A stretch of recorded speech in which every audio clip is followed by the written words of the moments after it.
Hi friends, welcome to our channel. ఎలా ఉన్నారు? అందరూ బాగున్నారా? నేను కూడా చాలా బాగున్నాను ఫ్రెండ్స్. మీరు కూడా బాగుండాలని కోరుకుంటున్నాను.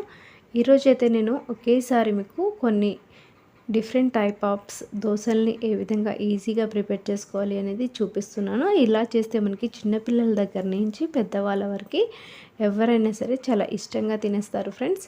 ఇక్కడ నేను ఈ క్వాంటిటీలో చేస్తే కనుక మనకి దోశలు అనేవి చాలా క్రిస్పీగా టేస్టీగా వస్తాయి. అలాగే మనకి ఇక్కడ ఎక్కువ మినపిండి వాడకుండా మనకి చాలా తక్కువ మినపప్పుతో చేసుకోవచ్చు ఈ టేస్టీ దోశల్ని. అలాగే ఇక్కడ నేను కొన్ని టిప్స్ కూడా చెప్తాను, దోశలు అనేవి అతుక్కోకుండా ఈజీగా ఎలా రావాలి అనేది. మీరైతే వీడియోని ఎక్కడ కూడా స్కిప్ చేయకుండా ఫస్ట్ నుంచి లాస్ట్ వరకు పూర్తిగా చూసండి. ఎవరైనా ఫస్ట్ టైం చూస్తున్న వాళ్ళైతే మా ఛానల్ని తప్పకుండా సబ్స్క్రైబ్ చేసి లైక్ చేయండి ఫ్రెండ్స్. ముందుగా వీడియోలోకి వెళ్ళిపోదాం.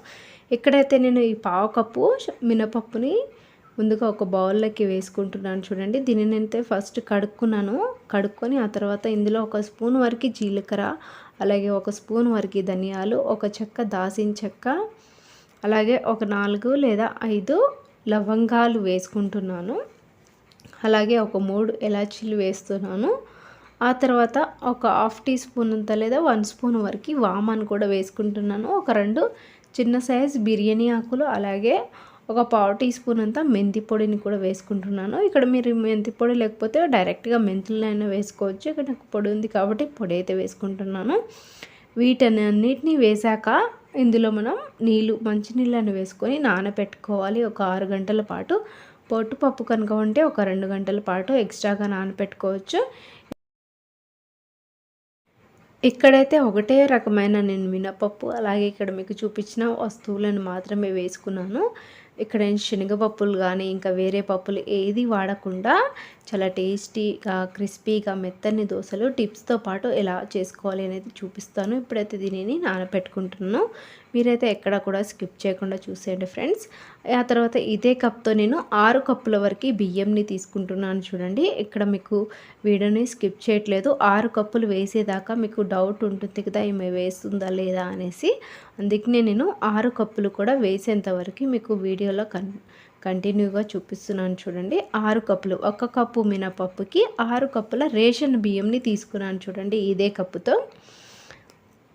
ఆ తర్వాత ఈ బియ్యంని నీట్గా ఒక 2-3 సార్లు కడుక్కొని ఇందులో ఏమైనా రాళ్ళు కానీ ఉంటే వాటిని కూడా తీసేసుకోండి. ఎందుకంటే మనకి రేషన్ బియ్యంలో రాళ్ళు అనేవి కంపల్సరీ ఉంటాయి. ఇలా నేను బియ్యాన్ని అయితే నీట్గా కడిగి ఒక 6 గంటల పాటు దీనిని కూడా నానబెట్టుకుంటున్నాను. 6 లేదా 8 గంటల పాటు నానబెట్టుకోవచ్చు, అది మీ ఇష్టం. బియ్యం ఎంత బాగా నానితే అంత బాగా దోశలు అనేవి వస్తాయి. ఇప్పుడైతే మనకి నానిపోయిన తర్వాత పప్పు అనేది ఈ విధంగా ఉంది చూడండి మొత్తం.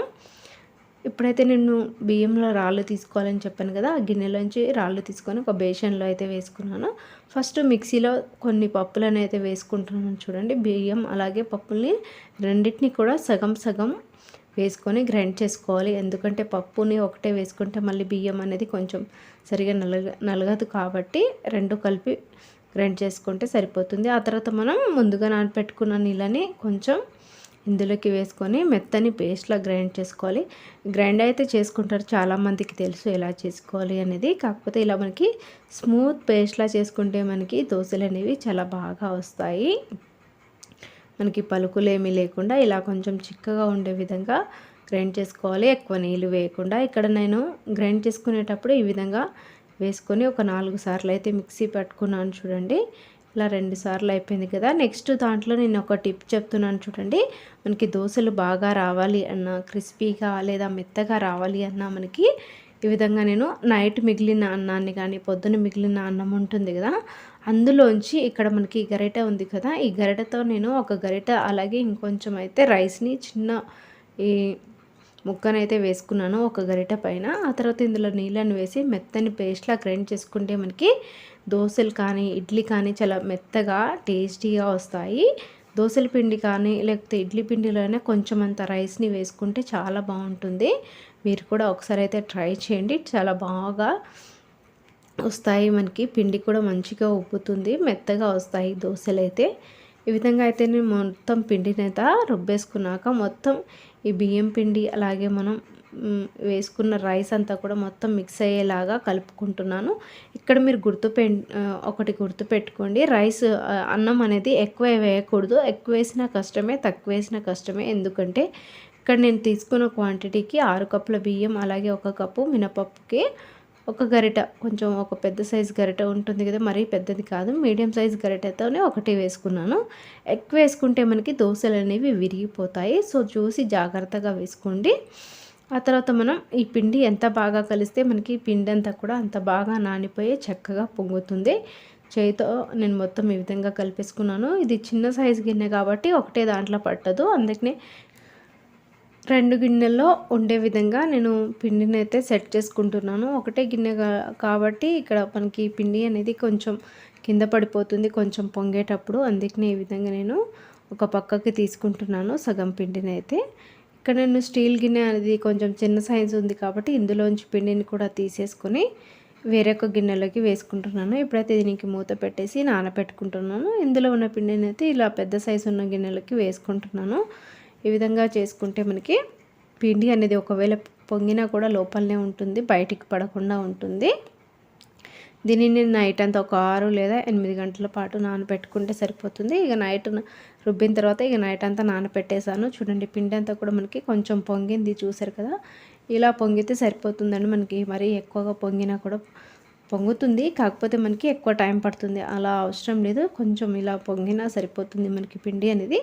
నెక్స్ట్ డే ఇలా ఉంటుంది. అలాగే మరుసటి రెండో రోజుకి మనకి పిండి అనేది ఇంకా పొంగి మనకి దోశలు అనేవి చాలా టేస్టీగా చాలా బాగా వస్తాయి. ఇందులోంచి కొంచెం పిండిని అయితే ఒక గిన్నెలోకి తీసుకున్నాను, స్వీట్ దోశల కోసం చిన్న గిన్నెలో తీసుకుంది. ఆ తర్వాత ఇందులో మనకి గిన్నెలో కొంచెం ఉప్పు వేసుకొని మొత్తం బాగా మిక్స్ చేసుకున్నాను. ఇక్కడ నీళ్ళని అయితే ఏమీ యాడ్ చేయట్లేదు, పిండి రుబ్బేటప్పుడు వేసుకున్నాను కాబట్టి ఇక్కడ చూపించిన విధంగా చిక్కగా ఉంటే సరిపోతుంది. ఇక్కడ సైడ్కి గిన్నెలో తీసుకున్న పిండిలో కొంచెం బెల్లం తురుమునైతే వేసుకుంటున్నాను స్వీట్ దోశల కోసం. ఇక్కడ మీరు తినే స్వీట్ని బట్టి మీరు బెల్లం తురుముని వేసుకోవచ్చు. ఇక్కడ నేను కొంచెం స్వీట్గా ఉండే విధంగానైతే బెల్లం తురుముని వేసేసుకున్నాను. ఆ తర్వాత ఆ చిన్న గిన్నెకి అలాగే ఈ పిండి పైన మూత పెట్టేసి సైడ్కి పెట్టేశాను. ఆ తర్వాత స్టవ్ మీద కడాయి పెట్టుకుని అందులో కొంచెం ఆయిల్, అలాగే ఒక చిన్న కప్ అంతా పల్లీలు, అలాగే అందులో కొద్దిగా జీలకర్రని వేసుకొని దోరగా వేయించుకుంటున్నాను. పల్లీలు కొంచెం దోరగా వేగిన తర్వాత ముక్కలుగా కట్ చేసిన టమాటా ముక్కల్ని ఈ కడాయిలోకి వేసుకొని దోరగా వేయించుకోవడమే. ఎందుకంటే ఇది చట్నీ కోసం టమాటా పల్లీల చట్నీ చేస్తున్నాను, రెడ్ చట్నీ. ఆ తర్వాత పైనకించి ఉప్పుని వేసుకొని ఈ టమాటాలు తొందరగా మగ్గుతాయి, అందుకనే ఉప్పును కూడా వేసేసుకొని మొత్తం కలిపేసుకుంటున్నాను. ఇక్కడ నేను ఒక 7-8 టమాటాల వరకు వేసేసుకొని మొత్తం ఇలా పైనకించి మూత పెట్టేసి మధ్య మధ్యలో కలుపుకుంటూ ఉడికించుకుంటున్నాను. ఇక్కడ మనకి కొంచెం చట్నీ అంటే పులుపు ఉండాలి కాబట్టి కొంచెం చింతపండుని అయితే వేసుకుంటున్నాను. మీరు కావాలంటే వేసుకోవచ్చు, లేకపోతే స్కిప్ చేసేయచ్చు చింతపండుని. ఇలా మీరు టమాటాలను ఉడికించేటప్పుడు కింద అడగంటకుండా మధ్య మధ్యలో కలుపుకుంటే ఇలా ఉడికించుకుంటే సరిపోతుంది. చూడండి టమాటాలన్నీ కూడా మనకి చక్కగా మగ్గిపోయాయి. ఇంకొంచెం సేపు ఉడికితే సరిపోతుంది. లోపల కొంచెం నీళ్ళు ఉన్నాయి కదా, అవి కొంచెం నీళ్ళు దగ్గర పడగానే స్టవ్ ఆఫ్ చేసేసి ఈ టమాటాలని పూర్తిగా చల్లారనివ్వాలి. చూడండి మనకి నీళ్ళు అనేవి కొంచెం దగ్గర పడిపోయాయి. ఇప్పుడైతే ఇవి చల్లారిపోయాక మిక్సీలోకి వేసుకొని రుచికి సరిపడా కొంచెం కారంని వేసుకొని దీనిని అయితే మెత్తగా గ్రైండ్ చేసుకోవాలి ఫస్ట్. ఇక్కడ నేను చూడండి ఈ విధంగా గ్రైండ్ చేసిన తర్వాత నీళ్ళు వేసుకుంటున్నాను. ఫస్టే నీళ్ళు వేయకూడదు, అలా చేస్తే మనకి పల్లీలు అనేవి నలగవు కాబట్టి ఆ తర్వాత ముందు గ్రైండ్ చేసి ఆ తర్వాత నీళ్ళు వేసుకొని మెత్తని పేస్ట్లా గ్రైండ్ చేసి పక్కన పెట్టుకోవాలి. అదే కడాయిలో కొంచెం ఆయిల్, జీలకర్ర, ఆవాలు, ఎండుమిరపకాయలు, అలాగే కొద్దిగా కరివేపాకు, పసుపు వేసుకొని తాలింపు కోసం ఈ విధంగా రెడీ చేసుకున్నాను. ఆ తర్వాత మనం గ్రైండ్ చేసుకున్న టమాటా పేస్ట్ని ఈ విధంగా మనం కడాయిలోకి వేసుకొని మొత్తం ఇలా కలిపేసుకుంటే మనకి చట్నీ అనేది రెడీ అయిపోయింది. చూసే కదా చాలా టేస్టీగా ఉంటుంది. ఈ విధంగా చాలా సింపుల్గా చేసుకుంటే మనకి టమాటా అలాగే పల్లీల కాంబినేషన్లో ఇప్పుడు చట్నీ అయితే రెడీ అయిపోయింది. ఇప్పుడు నెక్స్ట్ మనకి దోశలు చేసుకోవాలి. పెన్నం ఆల్రెడీ నేను వేడి చేసుకున్నాను, స్టవ్ మీద పెట్టేసుకొని ఆ తర్వాత కొంచెం నీళ్ళని అయితే ఈ విధంగా చల్లేసుకొని ఆ తర్వాత ఒక చుక్క ఆయిల్ని వేసుకొని పొట్టు తీసిన ఉల్లిపాయకి కింద తొడుగుని కట్ చేసేసి మొత్తం ఈ విధంగా ఉల్లిపాయతో రాసుకోవాలి. ఆయిల్ అంతా కూడా మనకి పెన్నంకి ఈ విధంగా రాసుకుంటే దోశలు అనేవి ఎక్కడ అతుక్కోకుండా పెన్నంకి విరిగిపోకుండా ఈజీగా వచ్చేస్తాయి ఊడిపోయి.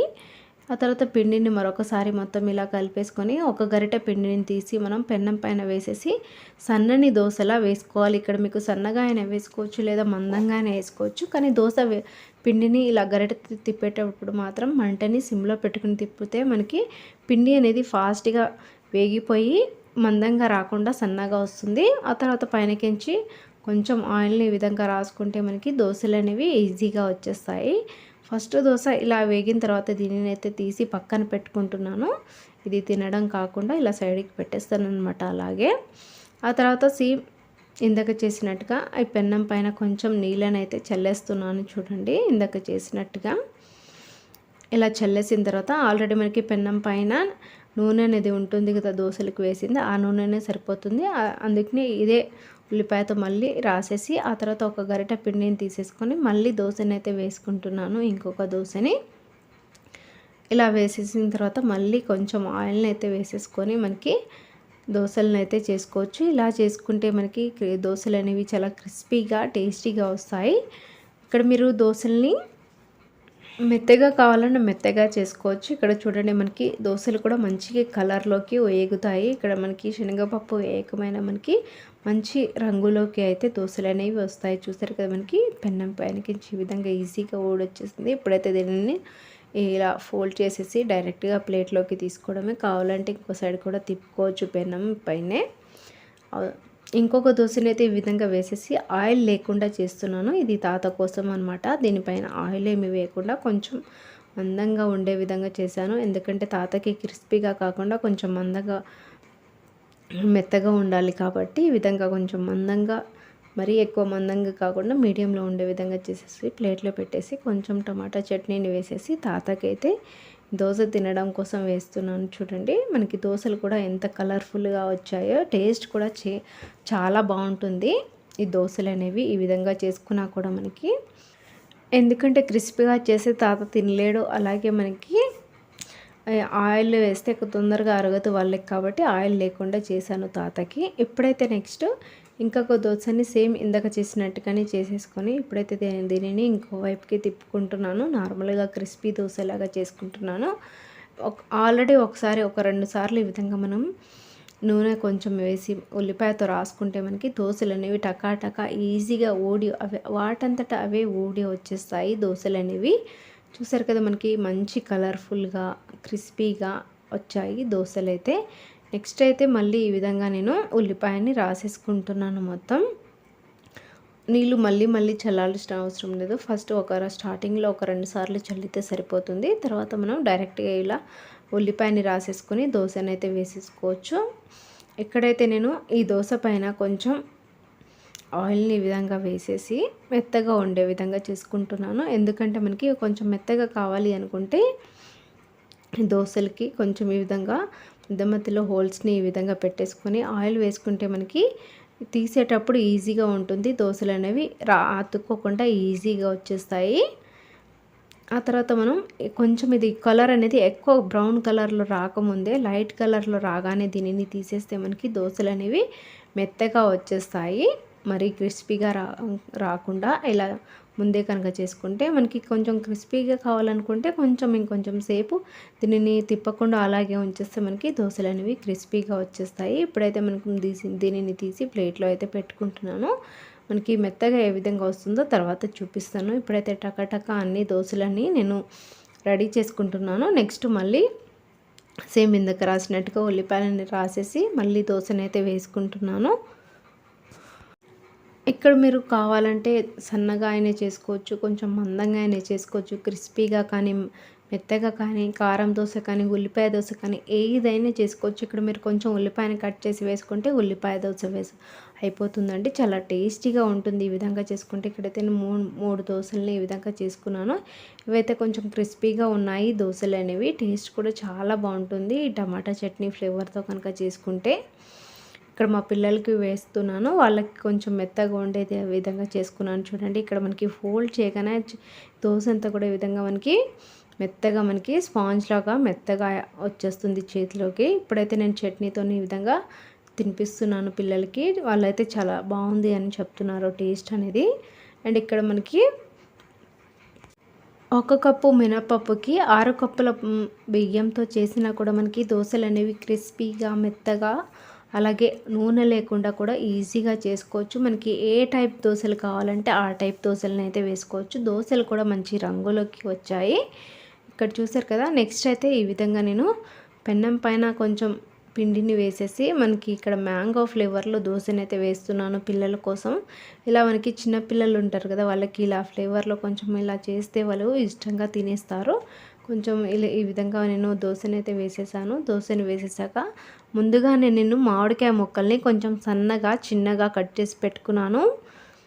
ఇలా కట్ చేసి పెట్టుకున్న మామిడికాయ ముక్కల్ని పైన ఈ విధంగా మధ్యలో కొంచెం స్ట్రెయిట్గా ఈ విధంగా వేసేసుకున్నాను. ఈ విధంగా వేసేసిన తర్వాత మనకి గరిటతో అటు ఇటు కొంచెం స్ప్రెడ్ చేస్తే మనకి ఈ ముక్కలన్నీ కూడా మనకి దోశకి అతుక్కుపోతాయి. ఆ తర్వాత మంటని హై ఫ్లేమ్లో ఉంచేసి ఆ తర్వాత మనం దోశని ఈ విధంగా ఫోల్డ్ చేసి తీసుకోవడం. ఇక్కడ మనకి ఈ విధంగా తీసుకుంటే ముక్కలు అనేవి కింద పడిపోతున్నాయి అని చెప్పేసి అటు సైడ్ నుంచి ఇటు సైడ్ నుంచి మధ్యలోకి ఫోల్డింగ్ చేసేసి ఆ తర్వాత ప్లేట్లో ఈ విధంగా అయితే తీసుకున్నాను. ఇంకో సైడ్ అయితే తిప్పలేదు దీనిని. చూసారు కదా, మనకి చాలా క్రిస్పీగా వచ్చింది దోశ అనేది. అండ్ మనకి సన్నగా కూడా వచ్చింది ఈ దోశ అయితే. ఈ విధంగా నేను 2 పీసుల్లాగా చేసేసి పిల్లలకైతే ఇస్తున్నాను.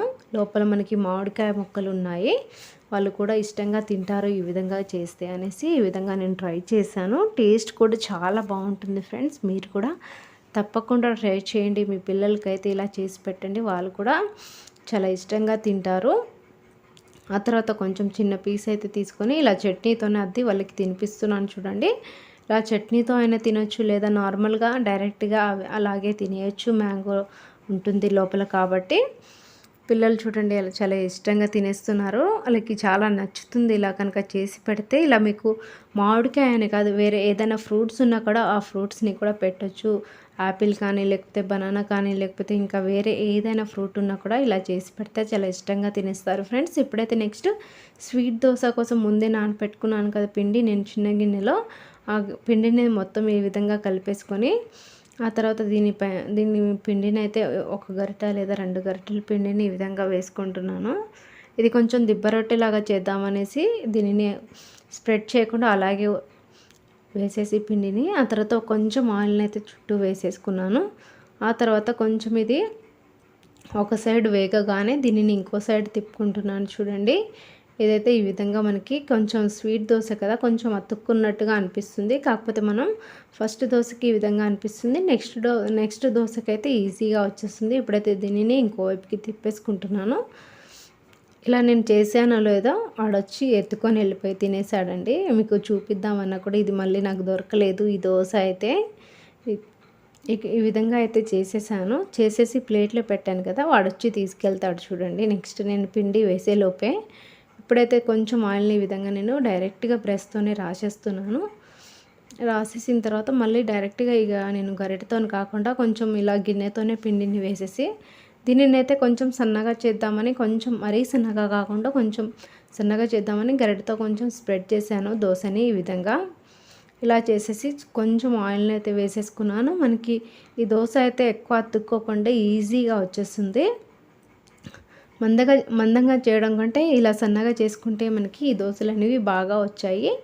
మరి అతుక్కోకుండా అలాగే మనకి మంచిగా కింద సైడ్ కూడా మనకి దోశలు అనేవి మంచి కలర్లోకి వచ్చాయి, గోల్డ్ కలర్లోకి.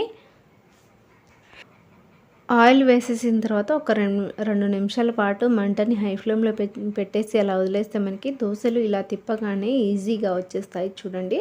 మనకి ఎక్కడ అతుక్కోలేదు. అలాగే మనకి బ్యాక్ సైడ్ కూడా మంచి కలర్లోకి కాలిపోయింది దోశ అనేది. ఇలా 2 సైడ్స్ కూడా మనకి పచ్చిగా లేకుండా 2 సైడ్లు కూడా కాల్చుకుంటే మనకి టేస్టీగా స్వీట్గా దోశ అనేది రెడీ అయిపోతుంది.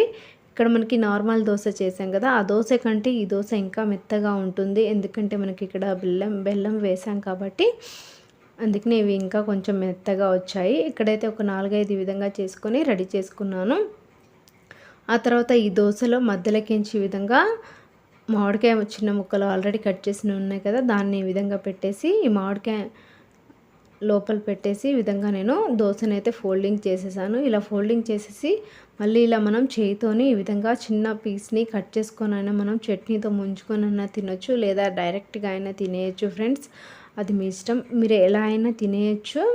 టేస్ట్ కూడా చాలా బాగుంటుంది. ఇందాకైతే మనం నార్మల్ అది ఉప్పు దోసతోని చేసుకున్నాం కదా! ఇక్కడ మనకి ఆల్రెడీ దోస స్వీటు, అలాగే మనకి మ్యాంగోస్ కూడా స్వీట్‌గా ఉంటుంది కాబట్టి, ఈ రెండిటి కాంబినేషన్‌లో తిన్నా కూడా మనకి దోసలనేవి చాలా టేస్టీగా ఉంటాయి. ఒకసారైతే తప్పకుండా ట్రై చేయండి ఫ్రెండ్స్.